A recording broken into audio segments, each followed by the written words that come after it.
सर्दियों का समय था। पहाड़ों से घिरे एक छोटे से गांव में कड़कड़ाती ठंड पड़ रही थी। गांव के लोग अपने अपने घरों में गर्म कपड़ों और आग के सहारे ठंड से बचने की कोशिश कर रहे थे। यहाँ के गांव के लोग हर साल सर्दियों में कठिनाइयों का सामना करते थे, लेकिन इस बार ठंड बहुत ज्यादा थी और बर्फबारी हो रही थी। उसी गांव के बाहर एक साधु रहते थे। उनकी कुटिया बहुत साधारण थी, जिसे उन्होंने खुद लकड़ी और पत्तों से बनाए थे। गांव के लोग कभी कभी उनके पास जाते थे, लेकिन इस बार ठंड के कारण सबने उनसे दूरी बना ली थी। साधु का स्वभाव बहुत दयालु था और वे हमेशा दूसरों की मदद के लिए तत्पर रहते थे। वह साधु कड़कड़ाती ठंड में सहायता मांगने गांव में आते हैं।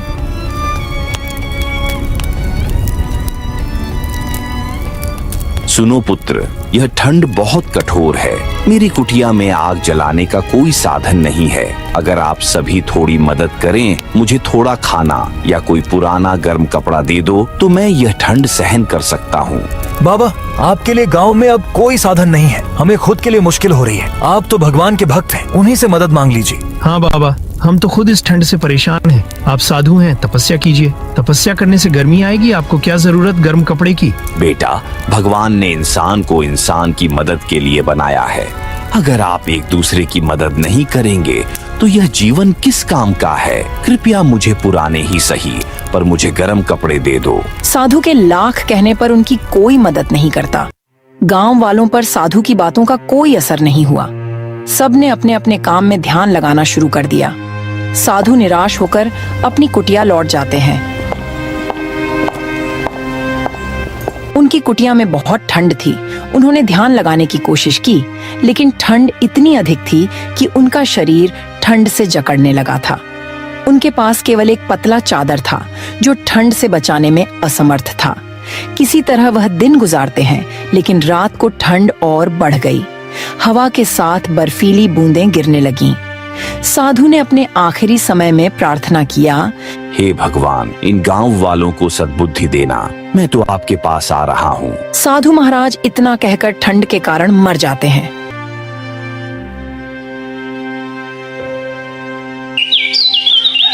अगले दिन जब सूरज निकलता है तो गांव वाले साधु की कुटिया की ओर गए तो देखते हैं कि साधु का शरीर बर्फ बन चुका था। साधु की मृत्यु की खबर पूरे गांव में आग की तरह फैल गई। लोग उनकी कुटिया पर एकत्र हुए।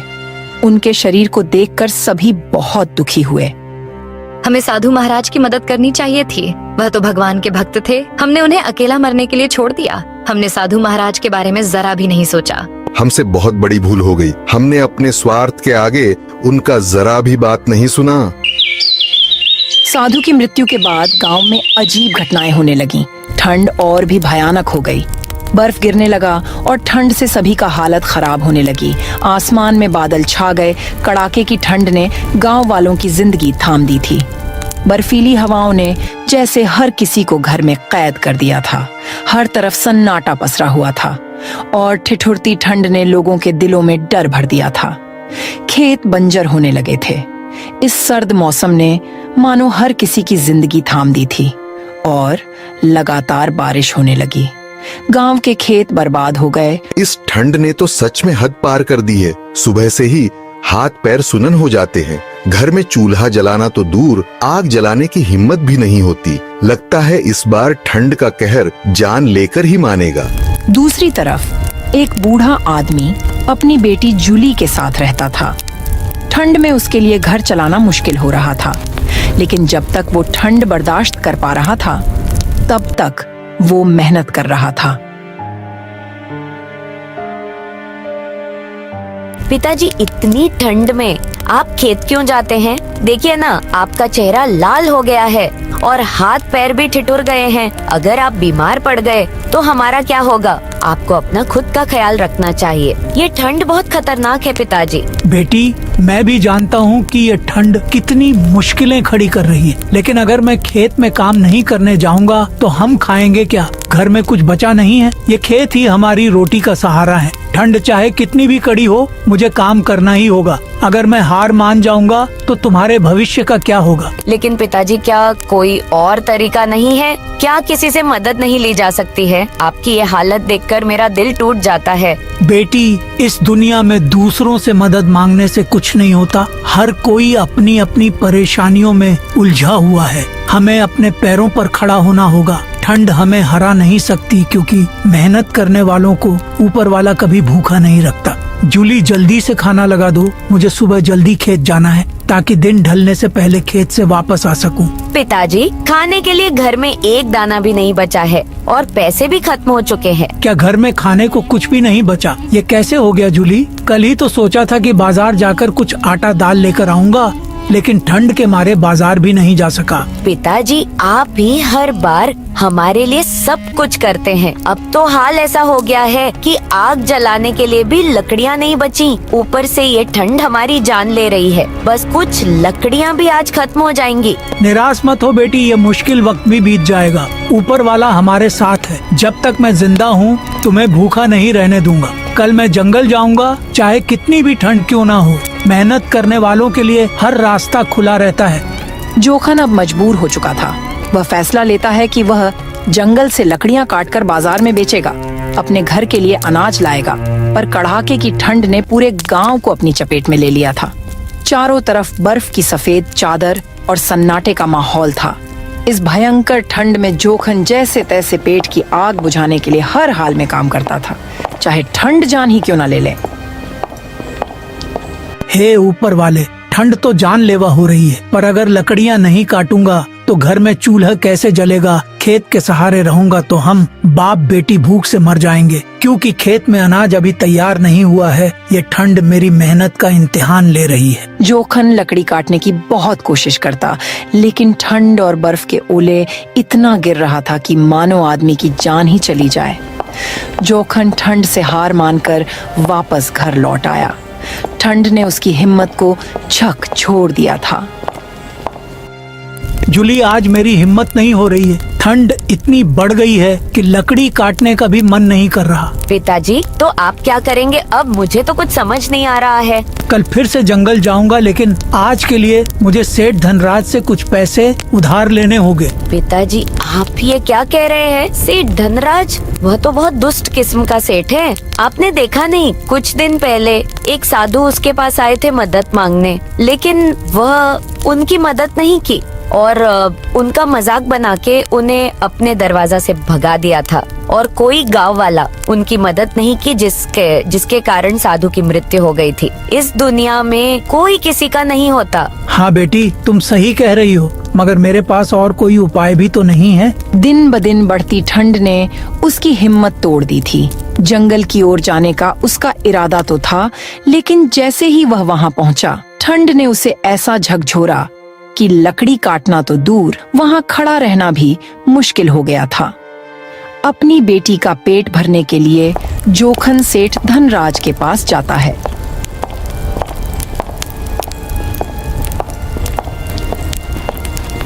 सेठ जी, मुझे कुछ पैसे उधार चाहिए। घर में खाने पीने का इंतजाम नहीं हो रहा है और खेत की फसल भी अभी हुई नहीं है और लकड़ी काटने का काम भी ठंड के कारण नहीं हो पा रहा। तुम सोच भी कैसे सकते हो कि मैं तुम्हें पैसे उधार दूंगा? अगर तुम्हें पैसे उधार चाहिए तो तुम्हें अपना कुछ कीमती सामान मेरे हवाले करना होगा। सेठ जी, अगर आपने पैसे नहीं दिए तो मैं और मेरी बेटी भूख के कारण मर जाएंगे, क्योंकि इस ठंड की महामारी की वजह से सारा काम ठप पड़ा हुआ है। अगर तुम पैसे नहीं चुका पाए तो मेरी एक शर्त है, तुम्हें अपना सारा खेत मेरे नाम लिखना होगा। अगर तुम 1 महीने में मेरे पैसे वापस नहीं किया तो मैं तुम्हारा खेत अपने नाम करवा लूंगा और तुम्हारी बेटी से शादी भी करूंगा। ये आप क्या कह रहे हो सेठ जी? क्या बेहूदगी बात की है तुमने? मेरी बेटी तो अभी छोटी है, उसके भविष्य से खेलना आसान समझते हो? क्या तुम मेरी मजबूरी का फायदा उठाना चाहते हो? ये तुम्हारे सामने मेरी शर्त है। तुम मुझे पैसे लौटा नहीं सकोगे तो मेरी शर्त पूरी करनी होगी। मैं किसी भी हालत में तुम्हारी ये शर्त नहीं मान सकता, लेकिन पैसे आज ले रहा हूँ। 1 हफ्ते में तुम्हें चुकता करूँगा। याद रखना, ऊपर वाला है, सब देखता है। जोखन पैसे लेकर गुस्से में वहाँ से चला जाता है। जोखन पैसे लेकर घर की ओर लौट रहा होता है कि तभी रास्ते में उसका पड़ोसी किसुन उसे मिलता है। जोखन भाई, क्या हाल है? बड़ी जल्द में हो, कहीं जा रहे हो क्या? किसुन, मैं बहुत परेशानी में हूँ। सेठ धनराज से पैसे उधार लिया हूँ, लेकिन वो मुझसे कहता है कि अगर वक्त पर पैसे नहीं लौटा सका तो मेरी बेटी का विवाह उससे ही करना होगा। क्या करूँ, कुछ समझ नहीं आ रहा। ये तो बहुत बुरी बात है जोखन भाई, तुम तो मेहनत करने वाले आदमी हो और अब ऐसा लग रहा है कि सब कुछ उल्टा हो गया है। पर तुम चिंता मत करो, मैं तुम्हारे साथ हूँ। हम मिलकर कुछ न तो कुछ रास्ता निकाल ही लेंगे। तुमसे बात करके थोड़ा दिल को सुकून मिला है किसुन भाई, लेकिन सच में अब क्या करूं कुछ समझ नहीं आता। घर में खाने को कुछ नहीं है और ठंड में काम करने का हिम्मत भी नहीं हो रही है। तुम जैसे अच्छे इंसान के साथ ऐसा नहीं होना चाहिए था। तुम्हारी तकलीफें मुझे बहुत गहरी लग रही हैं। जोखन, तुम चिंता मत करो, कुछ न कुछ हल निकलेगा। मुझे लगता है कि जब से पहाड़ी के साधु की मौत हुई है तब से ठंड और बढ़ गया है। हाँ भाई, तुम सही कह रहे हो। खैर तुम बताओ, तुम्हारा हाल कैसा है? बहुत बुरा हाल है भाई। घर में खाने के लिए राशन नहीं है, खेत खराब हो गए हैं, बीबी की भी तबीयत खराब है, मैं भी बहुत परेशानी में हूँ। चलो ठीक है, मैं चलता हूँ। ऊपर वाला तुम्हारी भी परेशानी दूर करे। जोखन वहां से चला जाता है और किसुन भी अपने घर चला जाता है। किसुन बहुत मतलबी इंसान था। वह दूसरे का दुख देखकर बहुत खुश हुआ करता था और सबके सामने बहुत दरिया दिल का दिखावा करता था। उसके पास खाने के लिए राशन भी था, उसके पास आग जलाने के लिए लकड़ियां भी थीं और उसकी पत्नी बिल्कुल सेहतमंद थी। आज तो मजा आ गया। जोखन ने अपनी सारी कहानी सुनाई। बेचारा सोच रहा था कि अपनी बेटी का विवाह किसी अच्छे परिवार में करना चाहता था, मगर वह अधिक उधारी चुका नहीं पाया तो सेठ धनराज उसकी बेटी से जबरदस्ती शादी करेगा। क्या सच में जोखन का तो बिल्कुल ही दिमाग खराब हो गया है। अपने नई नवेली लड़की के नाम पर कर्ज ले लिया है। सच में गरीब लोग कितने बेवकूफ होते हैं। उन्हें देखकर कितना हंसी आती है मुझे। और तू जानती है, उसकी परेशानी सुनकर मुझे तो मजा आ गया। वह कह रहा था कि घर में कुछ नहीं है, लकड़ी भी नहीं काट सकता, अब कहाँ से लाएगा वह पैसे। बेचारा तो अब पूरी तरह से फंसा हुआ है। सच में वो जोखन तो बुरी तरह से फंस गया है। उसकी हालत देखकर हमें तो हंसी आती है। और उसकी बेटी का क्या होगा? अब सेठ धनराज के साथ उसकी शादी करवाकर उसकी पूरी जिंदगी बर्बाद कर देगा। उसकी बेटी की शादी तो अब तय है, बस इंतजार कर रहा हूँ कि कब यह पूरी कहानी खत्म हो और हम दोनों के लिए मजा आए। किसुन और उसकी पत्नी जोखन की मुश्किलों पर हंस रहे थे और उसकी बेबसी को लेकर उनकी सोच बहुत ही गंदी थी। वे सोच रहे थे कि उसकी बेटी और उसके भविष्य को कैसे और भी मुश्किलों में डाल सकते हैं। जोखन ने जैसे तैसे एक वक्त का खाना खाकर अपनी बेटी के साथ रात काट ली, लेकिन सुबह फिर वही चुनौती, वही संघर्ष का इंतजार कर रहा था। 2-4 दिन गुजरते हैं कि ठंड और भी बढ़ जाता है, बर्फ गिरने लगता है। गांव के लोग ठंड से मरने लगते हैं और चारों तरफ सन्नाटा पसर जाता है। जोखन भारी कदमों से जंगल में लकड़ी काटने जाता है।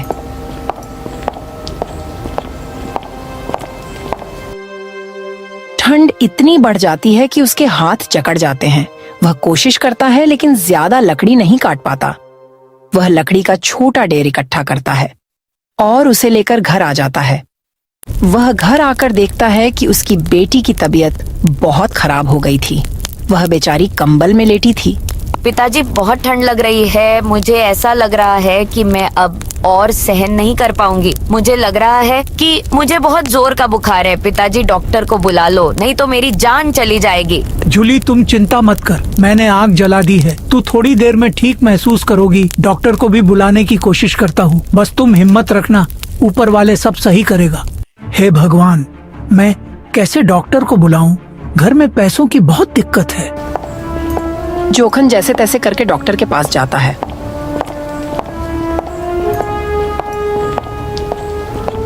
डॉक्टर साहब, मेरी बेटी बहुत बीमार है, उसे आपकी जरूरत है। कृपा करके चलिए, उसका इलाज कर दीजिए। देखो जोखन, मैं तुम्हारी हालत जानता हूँ, लेकिन इलाज मुफ्त में नहीं होता। पहले पैसे लेकर आ, फिर मैं तेरे साथ चलूंगा। डॉक्टर साहब, मेरे पास अभी कुछ नहीं है, पर मैं पैसे दे दूंगा। जैसे भी हो, बस मेरी बेटी की जान बचा लीजिए। तुम गरीबों की यही समस्या है, बिना पैसे के इलाज चाहते हो। सुन, जब पैसे हो तब आना, अभी मेरा समय खराब मत कर।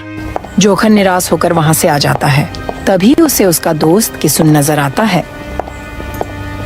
जोखन तो इतना परेशान क्यों लग रहा है? सब खैरियत तो है ना? किसुन भाई, मेरी झूली बहुत बीमार है, हालत दिन ब दिन खराब हो रही है। मैंने डॉक्टर को बुलाने की कोशिश की, लेकिन उसने पैसे मांगे। अब न मेरे पास पैसे है न कोई और सहारा। भाई तेरी हालत सुनकर मुझे सच में बहुत दुख हो रहा है, लेकिन क्या करूं? मैं खुद भी इस ठंड से बेहाल हूं। मेरे घर में भी खाने के लिए मुश्किल से कुछ बचा है। किसुन, मैं तुझसे बड़ी उम्मीद लेकर आया हूँ। तूने हमेशा मुझे अपना भाई कहा है, एक बार मेरी मदद कर दो, बस थोड़ा सा सहारा दे दो ताकि मेरी बेटी की जान बच सके। जोखन भाई मेरी बात समझ, मैं तेरी मदद करना चाहता हूँ, लेकिन मैं खुद अपने घर का खर्चा नहीं उठा पा रहा हूँ। अगर कुछ होता तो सबसे पहले तुझे ही देता। किसुन, क्या अब इंसानियत भी ठंड में जम गई है? मेरी बेटी की जान पर बनी है। अगर तू भी मना करेगा तो मैं किसी से क्या उम्मीद करूं? जोखन भाई मेरी बात समझ, मैं मजबूर हूँ। ऊपर वाले से प्रार्थना कर कि वो तुझे इस मुसीबत से निकाल दे। बस मेरे लिए भी दुआ करना। किसुन जोखन को पीछे छोड़कर चला जाता है। जोखन वहीं खड़ा रहता है। अपनी बेबसी को महसूस करता हुआ जोखन जंगल की ओर निकल पड़ता है। वह सोचता है कि कोई मदद नहीं करेगा, मुझे खुद ही सब करना होगा।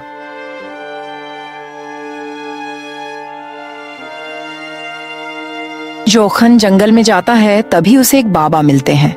उनके ऊपर पत्थर गिरा हुआ होता है। जोखन जल्दी से उस पत्थर को हटाता है। बेटा, तूने आज मेरे लिए फरिश्ते का काम किया है। अगर तू यहाँ ना होता तो मैं शायद इसी जगह पर दम तोड़ देता। भगवान तुझे हमेशा खुश रखे। बाबा, ये मेरा फर्ज था। इंसान को मुश्किल में देखकर कोई भी मदद करेगा, लेकिन आप यहाँ इस हाल में कैसे फंसे? क्या आपका किसी ने मदद नहीं किया? बेटा, मैं जंगल से कुछ जड़ी बूटियां लेने आया था। ठंड का मौसम है, लोग बीमार हो रहे हैं, मगर यहाँ ये भारी पत्थर अचानक गिर गया और मैं इसके नीचे दब गया। मुझे लगा अब मेरी जिंदगी यही खत्म हो जाएगी, पर तूने आकर मेरी जान बचा लिया। लेकिन बाबा, आप कहाँ रहते हैं? इस बिरान पहाड़ी इलाका में? यहाँ तो बहुत ठंड है। बेटा, कुछ दिन पहले मैं तुम्हारे गांव में आया था। मदद मांगने पर मेरी कोई भी मदद नहीं किया और मैं ठंड के कारण मर गया। तब से मेरी आत्मा इस गांव में भटक रही है, इसीलिए गांव में इतना ठंड और बर्फबारी बढ़ गई है। मैं नहीं चाहता कि मेरी वजह से किसी को परेशानी हो, मगर मेरा शरीर को मुक्ति नहीं मिली है, इसीलिए गांव में सब लोग परेशान हैं। जब तक मेरे शरीर का अंतिम संस्कार नहीं होगा, तब तक गांव के लोग इसी तरह परेशान रहेंगे और कड़ाके की ठंड बनी रहेगी। तो बाबा, हम गांव वालों को क्या करना होगा? बेटा, तुम लोग को सबसे पहले मेरे शरीर का अंतिम संस्कार करना होगा। उसके बाद एक दूसरे की मदद करनी होगी, तब जाकर मेरी आत्मा को शांति मिलेगी और ठंड धीरे धीरे कम हो जाएगा। बाबा, ऐसा ही होगा। मैं गांव में सबको जाकर बताऊंगा। बेटा, मैं तुम्हारा परीक्षा ले रहा था। अगर मैं इस पत्थर से दबा रहता तो मुझे कुछ नहीं होता, क्योंकि यह मेरी आत्मा है। बेटा, तुमने मेरी सहायता किया, इसके बदले में मैं तुझे यह चीज देना चाहता हूँ। इसे मामूली मत समझना। ये बोतल तेरे बहुत काम आएगी, लेकिन इसे बिना वजह कभी मत खोलना जब तुम्हारे पास कोई रास्ता ना हो और तुझे लगे कि हर उम्मीद खत्म हो चुकी है, तब इसे खोलना। जोखन बाबा का धन्यवाद करता है। वह बाबा की ओर देखता है, लेकिन जब वह पलटकर दोबारा देखता है तो बाबा वहां से गायब हो चुके थे। वह अपने घर तुरंत जाते हैं।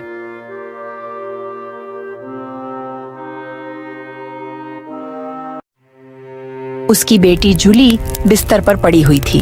बहुत कमजोर लग रही तीर जोखन उसकी ओर देखता है। उसकी आंखों में निराशा और दुख साफ नजर आ रहा था। बेटी, मैंने बहुत कोशिश की पर कुछ भी बंदोबस्त नहीं हो पाया। जंगल में लकड़ी काटने गया था, पर ठंड ने मुझे और भी कमजोर कर दिया। पिताजी, मुझे कुछ नहीं होगा, आप परेशान मत हो। बेटी, मैं अपनी पूरी ताकत लगा रहा हूँ, बस अब कुछ और रास्ता सोचना होगा। इतने में ही वहाँ पर सेठ धनराज आ जाता है। जोखन, तुम मेरे पास आए थे और कर्ज लिए थे, मगर आजकल अब मुझसे ही मदद क्यों नहीं ले रहे हो? अभी वक्त है, अपनी बेटी की शादी मुझसे करा दो तो तेरा सारा कर्ज माफ कर दूंगा। सेठ, तुम्हारी बातें सुनकर मुझे और तकलीफ होती है। क्या तुम नहीं समझते, मेरी बेटी किसी के हाथों का खिलौना नहीं बनेगी। तुम्हारी बेटी के लिए इस कर्ज को चुका पाना अब तुमसे नहीं होगा। अगर तुम नहीं चाहते कि सब कुछ खत्म हो जाए तो मेरी शर्त मान लो। तुम समझते क्यों नहीं हो? सेठ, मेरी बेटी की शादी तुम्हारे जैसे दुष्ट नेचरहीन आदमी से कभी नहीं होगी। अगर तुम मेरी शर्त नहीं मानोगे तो तुम्हें याद रखना होगा कि तुमने मुझसे कर्ज लिया था। अगर तुम सारे कर्ज से मुक्त होना चाहते हो तो तुम्हें अपनी बेटी से शादी करवानी होगी। मैं अपनी बेटी का भविष्य तुम्हारे हवाले नहीं करूंगा सेठ। तो ठीक है जोखन, मैं देखूंगा कि तुम अपनी बेटी के लिए क्या कर पाओगे। सेठ धनराज गुस्से में बाहर चला जाता है और जोखन चुपचाप खड़ा रहता है। उसकी आंखों में संकट और संघर्ष की भावना गहरी होती है। पिताजी, आप बहुत परेशान हो रहे हैं और मुझे ये देखकर बहुत दुख हो रहा है। आप एक काम कीजिए, मेरी शादी सेठ धनराज से करवा दीजिए। मुझे पता है मेरी जिंदगी बर्बाद हो जाएगी, लेकिन कम से कम आप पर जो बोझ है वो तो हट जाएगा। मेरी किस्मत का क्या है, मैं सब सह लूंगी। जोखन इतना सुनते ही अपने आप पर बहुत कोसता है और पैर से सीसी को मारता है। तभी सीसी से रोशनी निकलती है और उससे कुछ पैसे निकलते हैं। यह देखकर उसे साधु की बात याद आ जाती है। अरे पिताजी, यह क्या चमत्कार हो रहा है? बेटी, मैं अपने दुख से इतना परेशान हो गया था कि मैं किसी को बता ही ना पाया। ये सीसी मुझे जंगल में एक साधु बाबा की आत्मा ने दिया था, जो कुछ दिन पहले सबसे मदद मांग मांग कर मर गए थे। ये उन्हीं ने मुझे दिया था और मुझे कहा था कि इसे अपने बुरे दिन में हिलाना, सब सही हो जाएगा। जोखन उस पैसे को लेकर सेठ धनराज के पास जाता है और उसे दे देता है। सेठ जोखन से बहुत पैसे के बारे में पूछता है, मगर जोखन उसे नहीं बताता है। अब वह सभी गरीबों की सहायता करता है और गांव वालों को साधु बाबा की सारी बात बताता है। देखो, गांव के लोग, अब की बार इतनी ठंड पड़ने का कारण है साधु का अभिशाप है। उन्होंने हम गांव वालों से मदद मांगी और हमने उन्हें मरने के लिए छोड़ दिया था। अब यह गांव शांत नहीं रहेगा। गांव वाले अब एकत्र होकर समाधान खोजने लगे। उन्होंने सलाह मशविरा किया कि क्या किया जा सकता है। हमें उनकी समाधि पर जाकर प्रार्थना करनी होगी और उनके शरीर का अंतिम संस्कार करना होगा, तब उनकी आत्मा हमें माफ कर देगी। सभी गांव वाले मिलकर साधु की समाधि पर गए और उनका अंतिम संस्कार किया। हे साधु बाबा, हमें क्षमा करें, हमने स्वार्थ में आपकी मदद नहीं की। कृपया हमें इस अभिशाप से मुक्त करें। साधु की समाधि से एक दिव्य प्रकाश प्रकट हुआ और मौसम साफ हो गया। यह देखकर सभी बहुत खुश हुए। तभी साधु की आत्मा प्रकट होता है। तुम्हारे स्वार्थ ने तुम्हें यह सिखाया है कि दूसरों की मदद करना कितना आवश्यक है। अगर तुमने मेरी मदद की होती, तुम्हें अभी जिंदा होता और तुम्हारा यह हाल नहीं होता। लेकिन अब भी समय है, हर जरूरतमंद की सहायता करने का वचन दो। हम वचन देते हैं बाबा, अब से हम हर जरूरतमंद की सहायता करेंगे। साधु महाराज की आत्मा सभी को आशीर्वाद देते हैं। साधु की आत्मा के आशीर्वाद के बाद ठंड धीरे धीरे कम होने लगी। लोगों के चेहरे पर मुस्कान लौट आई। गांव वालों ने उस दिन से यह निश्चय कर लिया कि वे हर जरूरतमंद की सहायता करेंगे। कहानी से यह सीख मिलती है कि हमें हमेशा दूसरों की मदद के लिए तत्पर रहना चाहिए। स्वार्थ का परिणाम केवल दुख और विनाश ही होता है। परोपकार से ही जीवन में शांति और समृद्धि आती है। बहुत समय पहले की बात है। चंद्रलोक नाम का एक राज्य था। इस राज्य में एक अद्भुत वृक्ष था, चंद्रकल्प वृक्ष, जो महल के कुछ दूरी पर था। यह वृक्ष असाधारण था। इसकी जड़ें गहरी थीं और माना जाता था कि यह वृक्ष पूरे राज्य में सुख समृद्धि की ऊर्जा फैलाता है। और जब इसकी पत्तियां झड़ती थीं, तो उन्हें पीसकर औषधि बनाई जाती थी, जो किसी भी बड़ा सा बड़ा रोगों का इलाज होता था। इसीलिए इस चंद्रकल्प वृक्ष को राज्य का रक्षक माना जाता था। पर एक दिन एक दुर्भाग्यपूर्ण घटना घट गई। चंद्रकल्प वृक्ष पत्तियां मुरझाने लगीं, जड़ें कमजोर पड़ गईं, वृक्ष सूखने लगा। अरे मंत्री जी, मैंने सुना है कि चंद्रकल्प वृक्ष सूख रहा है, जल्दी कुछ उसका उपाय करो। राज्य के वैद्य, पंडित और ज्योतिषी हैरान हो गए। उन्होंने अपना ज्ञान लगाया और निष्कर्ष निकाला कि वृक्ष की ऊर्जा फिर से वापस आ जाए। लेकिन वृक्ष की हालत खराब होती गई। महाराज अजय प्रताप बहुत चिंतित थे। राज्य की समृद्धि और सुख शांति चंद्रकल्प वृक्ष से जुड़ी थी। उसी राज्य के एक गांव चंडीपुर में एक युवा गडेरिया था, जिसका नाम नदीम था। अरे रामू, चंद्रकल्प वृक्ष तेजी से मुरझा रहा है। हमने कभी ऐसा नहीं देखा। अगर वह सूख गया तो हमारा राज्य बर्बाद हो जाएगा, क्योंकि उस पेड़ की पत्तियां से बड़ा रोग खत्म हो जाता है। महल में कोहराम मचा है। हाँ, मैंने भी सुना है कि महाराज बहुत चिंतित हैं। वैद्य पंडित सब हार मान चुके हैं। बाबा, मुझे लगता है कि मुझे उस पेड़ को एक बार देखना चाहिए, क्योंकि मैं उस पेड़ से बात कर सकता हूँ। क्योंकि बचपन से ही जंगल और पहाड़ी इलाका में भेड़ बकरी चराता हूँ। मुझे पेड़ पौधे से बहुत लगाव है। मैं पेड़ को देखकर पता लगा सकता हूँ कि उसे क्या हुआ है। क्या तुम इस समस्या का समाधान कर सकते हो बेटे? तुम तो एक साधारण गडेरिये हो। मैं जानता हूँ कि मैं साधारण हूँ, पर मैं कोशिश करूँगा। मैं महाराज से मिलकर पूछूंगा कि मैं कैसे मदद कर सकता हूँ। फिर भी तुम्हारे दिल में सदिच्छा है तो जाओ बेटे, ईश्वर तुम्हें रास्ता दिखाएगा। नदीम इतना कहकर गांव से राजमहल की ओर निकल पड़ता है।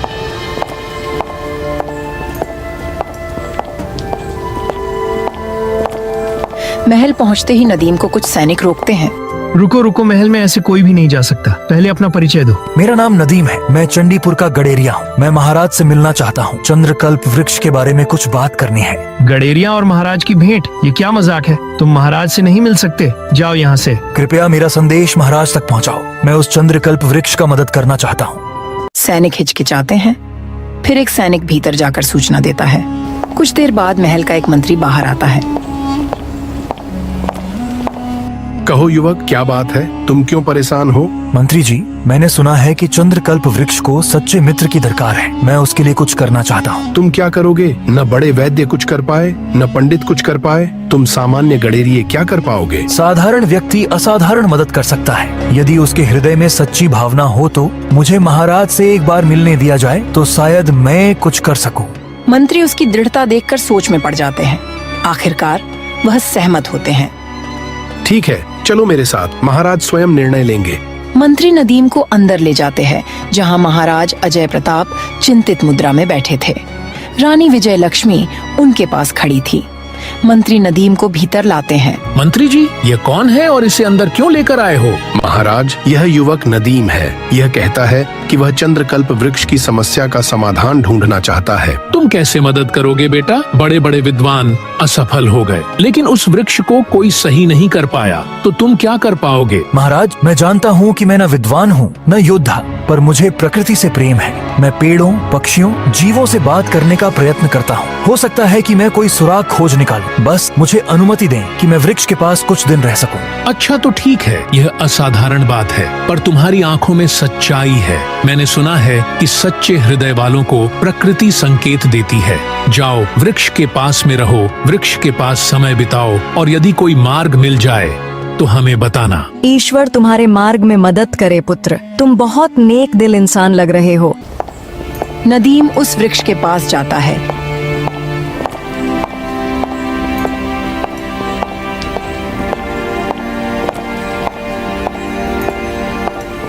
वृक्ष मुरझाने लगा था। नदीम वहां आकर बैठता है और बांसुरी बजाता है।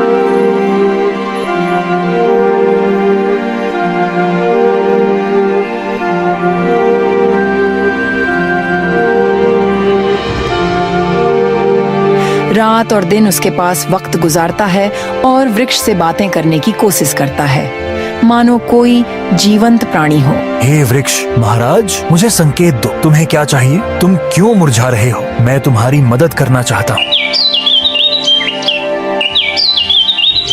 कुछ दिन बीतते हैं, पर कोई उत्तर नहीं मिलता। पर नदीम हिम्मत नहीं हारता।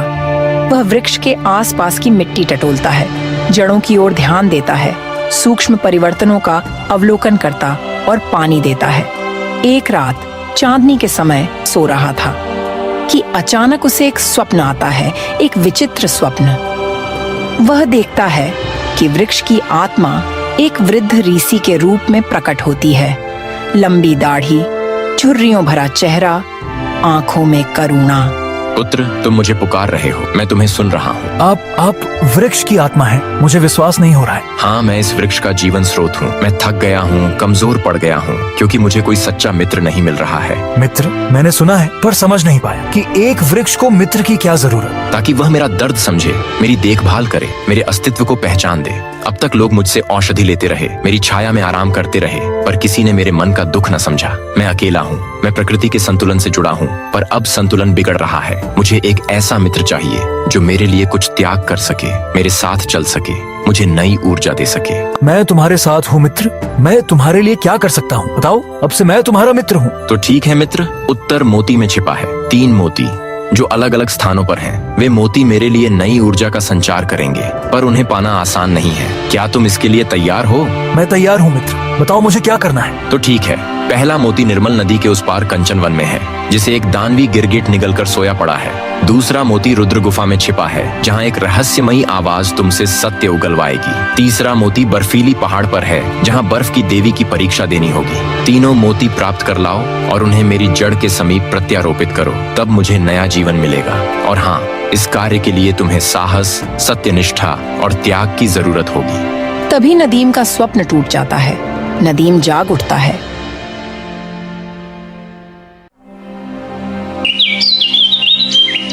अगले दिन दरबार में नदीम अपनी योजना बताता है।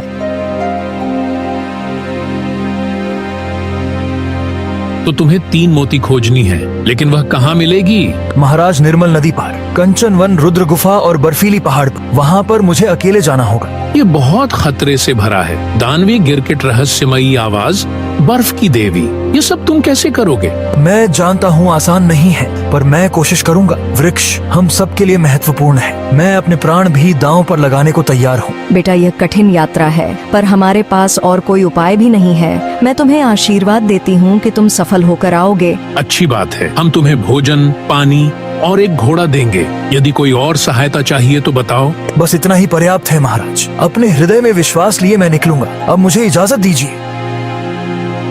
नदीम राजमहल से विदा लेता है। प्रजा और दरबारी उसके साहस पर हैरान थे।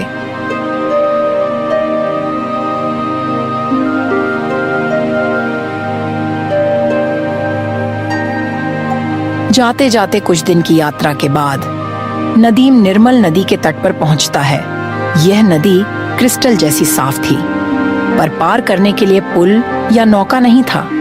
नदी के किनारे उसे एक बूढ़ा मछुआरा मिलता है और कृषकाय छोटी नौका के पास बैठा हुआ था। वह उसके पास जाता है।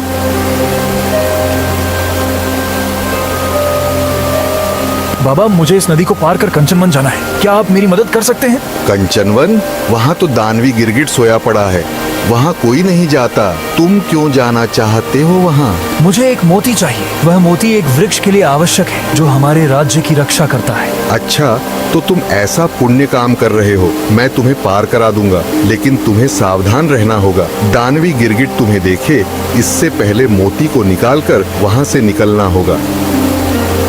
नदीम नाव पर चढ़ता है और मछुआरा उस पार ले जाता है।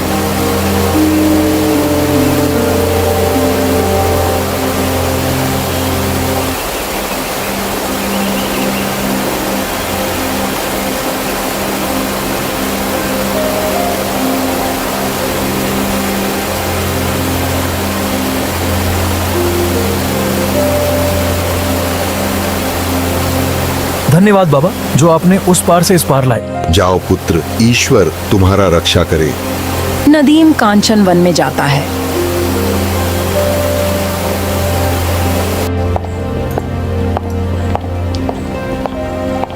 वह देखता है कि सब शांत है।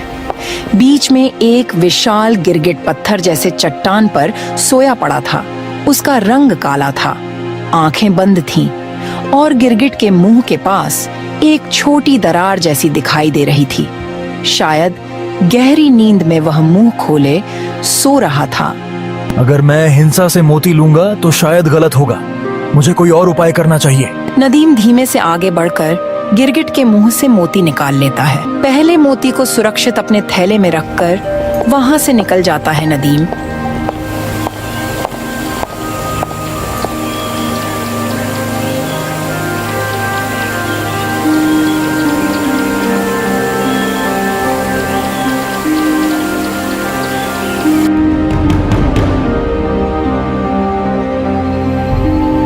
कुछ पहाड़ियां पार करके वह रुद्र गुफा पहुंचता है। यह गुफा एक नीरव घाटी में स्थित थी, अंधेरी, डरावनी और गहरे पत्थरों से बनी। वह गुफा के मुख पर पहुंचता है। भीतर से एक गूंजती आवाज आती है, मानो कोई गहरी अंधेरी सुरंग के अंत से बोल रहा हो। तुम कौन हो और यहाँ क्या खोज रहे हो? मैं एक मोती खोज रहा हूँ जो इस गुफा में छिपा है। मोती चाहिए? ये सब आसानी से नहीं मिलता। पहले सत्य की परीक्षा तुम्हें देनी होगी। 2 द्वार हैं, दाईं और बाईं ओर। एक द्वार से असली मोती का कमरा है, दूसरे से अग्निकुंड है जो झूठे व्यक्ति को भस्म कर देगा। तुम सच बोलते हो या झूठ, सब साबित करो। मैं सच बोलता हूँ। मैं वृक्ष की भलाई के लिए मोती लेने आया हूँ। मैं किसी स्वार्थ के लिए नहीं आया हूँ। सिर्फ कहने से नहीं होता, तुम्हें साबित करना होगा। बताओ, क्या तुमने कभी स्वार्थ किया है या तुमने कभी किसी को धोखा दिया है? नदीम सोचने लगता है। उसने कभी जानबूझकर किसी को धोखा नहीं दिया था। हाँ, एक बार बचपन में मैं अपने दोस्त के आम खा लिए था बिना उसके पूछे, पर बाद में स्वीकार कर लिया था। बचपन में एक छोटी गलती की थी, पर मैंने सत्य स्वीकार कर क्षमा मांग ली थी। अब मैं पूरे हृदय से सत्य प्रिय हूँ। तुमने सत्य कहा, अपनी भूल भी कबूल की, इससे मैं प्रसन्न हुआ। जाओ दाएं द्वार से, वहाँ तुम्हें मोती मिल जाएगा। नदीम दाएं द्वार से प्रवेश करता है। वहाँ एक छोटे कक्ष में पत्थर की वेदी पर मोती रखा हुआ मिलता है, हल्की हरे रंग की आभा वाला मोती। वह उसे उठाता है। जाओ, तुम सत्य के मार्ग पर हो, दूसरा मोती तुम्हारा हुआ। नदीम आभार व्यक्त कर गुफा से निकल जाता है। अब 2 मोती मिल चुके थीं। तीसरा मोती बर्फीली पर्वत के शिखर पर था। नदीम पर्वत की चढ़ाई शुरू करता है।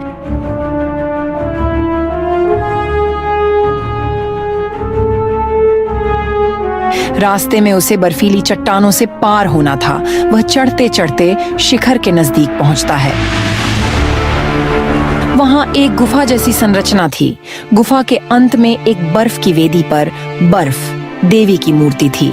नदीम देवी के सामने हाथ जोड़कर खड़ा हो जाता है। हे बर्फ की देवी, मुझे तीसरा मोती चाहिए ताकि मैं वृक्ष को बचा सकूं। मोती पाना आसान नहीं है राजन। तुमने साहस और सत्य का परिचय दिया है, पर क्या तुम त्याग कर सकते हो? यदि मैंने मोती देने की शर्त रखी कि तुम्हें कुछ प्रिय वस्तु छोड़नी होगी, तो क्या तुम त्याग कर सकोगे? मैं त्याग करूंगा। मेरे लिए राज्य का कल्याण प्रिय है। मेरे लिए वृक्ष का जीवन प्रिय है। मैं अपना कोई भी प्रिय सामर्थ्य त्यागने को तैयार हूँ। तो बताओ, तुम्हारी प्रिय वस्तु क्या है? नदीम सोचता है।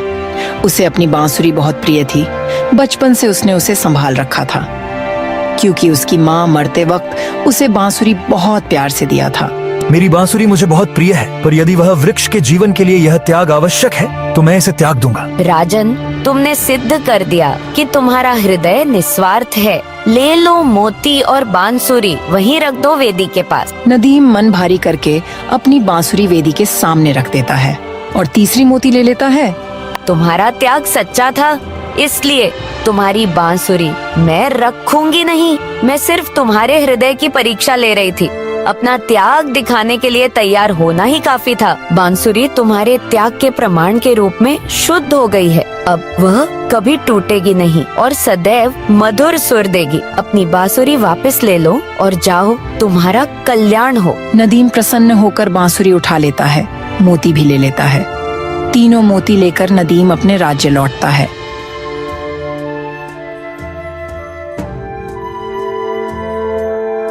लंबी यात्रा के बाद वह महल पहुंचता है। महल में सब उत्सुक थे।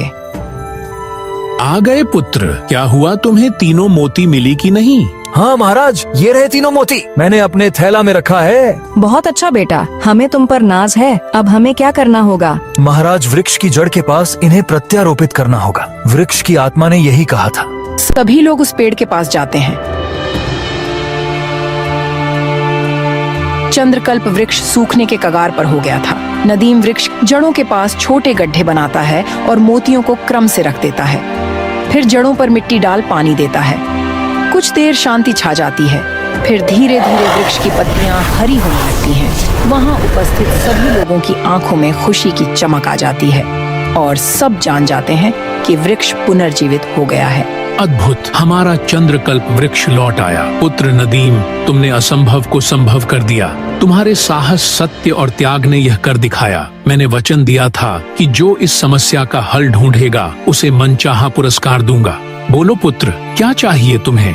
महाराज, मैंने यह सब किसी पुरस्कार की चाह में नहीं किया। मुझे बस इतना चाहिए कि इस वृक्ष को सच्चा मित्र मिल गया है, जैसा वृक्ष चाहता था। सच्चा मित्र? मैं कुछ समझा नहीं। तुम्हारा कहने का अर्थ क्या है? महाराज, सच्चा मित्र वो होता है जो दूसरे के दुख को समझे, उसके लिए कुछ त्याग कर सके।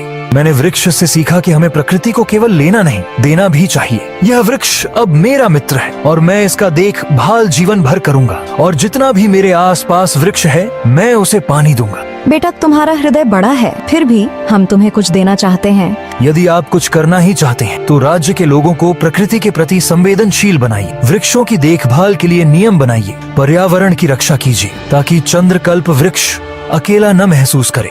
ऐसा ही होगा। मैं यह घोषणा करता हूँ कि राज्य में वृक्षारोपण होगा, वन रक्षक नियुक्त किए जाएंगे और सभी को प्रकृति की अहमियत समझाई जाएगी। कुछ दिन बाद नदीम अपने गांव चंडीपुर लौटता है। वहाँ के लोग उसका स्वागत करते हैं। नदीम बेटा, तुम्हारे साहस और सत्य ने हमें गर्वित किया। मैंने सोचा भी न था कि तुम ऐसा करोगे। तुमने हमें सबक सिखाया कि छोटे लोग भी बड़ा काम कर सकते हैं। बाबा, मैंने सिर्फ कोशिश की। हमें कभी छोटा बड़ा नहीं सोचना चाहिए, बस सत्य और नेक रास्ते पर चलना चाहिए। इसी तरह पूरे राज्य के लोग खुशी खुशी अपना जीवन बिताने लगते हैं। यह कहानी हमें सिखाती है कि सच्ची मित्रता केवल मानवों के बीच ही नहीं, बल्कि मनुष्य और प्रकृति के बीच भी संभव है। हमें प्रकृति से सिर्फ लेना नहीं, देना भी चाहिए। सम्मान, देखभाल और प्रेम, साहस, सत्य और त्याग से असंभव लगने वाले कार्य भी पूरे हो जाते हैं। एक साधारण व्यक्ति भी असाधारण बदलाव ला सकता है यदि वह सच्चे हृदय से प्रयास करे। इसी तरह जब हम दूसरों की जरूरत समझते हैं, उनके लिए त्याग करने को तैयार होते हैं, तब हम सच्ची मित्रता के मोती अर्जित करते हैं। ये मोती वही ऊर्जा देते हैं जो पूरे समाज को, पूरे पर्यावरण को सच्ची खुशहाली प्रदान करती है।